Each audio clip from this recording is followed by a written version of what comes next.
దేశంలో అన్ని చేంజ్ అయ్యాయి, మీ నగలు కూడా చేంజ్ చేయండి. మీ పాత నగకు గ్రాముకి 150 రూపాయలు ఎక్స్ట్రా పొంది కొత్త నగలు తీసుకోండి. అదే తక్కువ తరుగుకు మీ లలితలో మాత్రమే. విశాఖపట్నంలో జరిగిన బోటు ప్రమాదంలో మృతి చెందిన మత్స్యకారుల కుటుంబాలకు రాష్ట్ర ప్రభుత్వం అండగా నిలిచింది. బాధిత కుటుంబాలకు ప్రకటించిన ఆర్థిక సాయాన్ని మంత్రి కొల్లు రవీంద్ర అందజేశారు.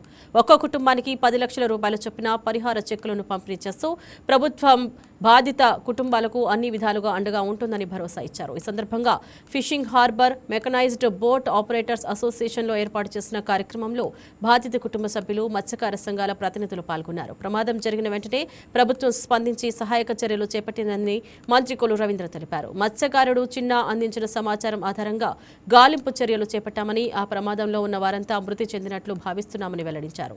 రెస్క్యూ బృందాలు అన్ని కోణాల్లో చర్యలు కొనసాగించాయని చెప్పారు.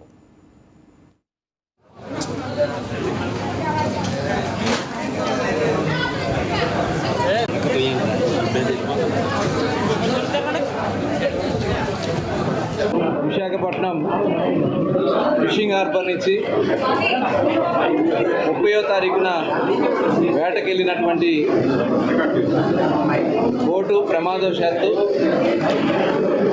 4వ తారీఖున అంటే ఆయన ఉదయం కూడా ఫోన్లో మాట్లాడుతూ జరిగింది. 7గురు ఆ ఫిషింగ్ బోట్లో వేటకెళ్ళడం జరిగింది. ఉదయం కూడా మాట్లాడారు. మధ్యాహ్నం జరిగినటువంటి వాతావరణంలో మార్పుల వల్ల బోటు తిరగబడిపోయి మధ్యాహ్నం 7గురు కూడా గల్లంత అవడం జరిగింది. తర్వాత రోజు చిన్న అనే అతను ఒక కమర్షియల్ బోటుకి అతను దగ్గరికి వెళ్ళడం, వాళ్ళు అతన్ని రక్షించడం జరిగింది. ప్రభుత్వానికి సమాచారం వచ్చిన వెంటనే కోస్ట్ గార్డ్ని అలర్ట్ చేశారు. కొన్ని బోట్స్ పెట్టి కూడా గాలించడం జరిగింది. అన్ని రకాలైనటువంటి రెస్క్యూ తీసుకోవడం జరిగింది. కానీ ఈ రోజు వరకు కూడా వాళ్ళ ఆచూకీ కనపడలేదు. ఆ చిన్న ఇచ్చినటువంటి సమాచారం ప్రకారం అక్కడ వాళ్ళందరూ కూడా ప్రమాదంలో చనిపోయి ఉంటారని చెప్పి భావించి, అలాగే కోస్ట్ గార్డ్ వాళ్ళు సెర్చింగ్లో మాకు ఎక్కడ కూడా ట్రేస్ కాలేదని చెప్పి కోస్ట్ గార్డ్ కూడా ఇచ్చినటువంటి రిపోర్ట్ను ఆధారం చేసుకుని 72 గంటల తర్వాత ఆ కుటుంబాలకి ఎవరైతే 7గురులో ఒక అతను సేవ్ అయ్యాడు కాబట్టి మిగతా ఆరుగురికి ఈరోజు గౌరవ ముఖ్యమంత్రి చంద్రబాబు నాయుడు గారు ఇచ్చినటువంటి ఆదేశాలతో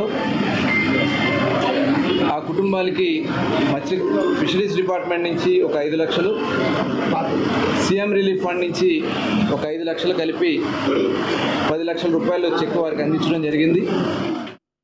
విశాఖపట్నం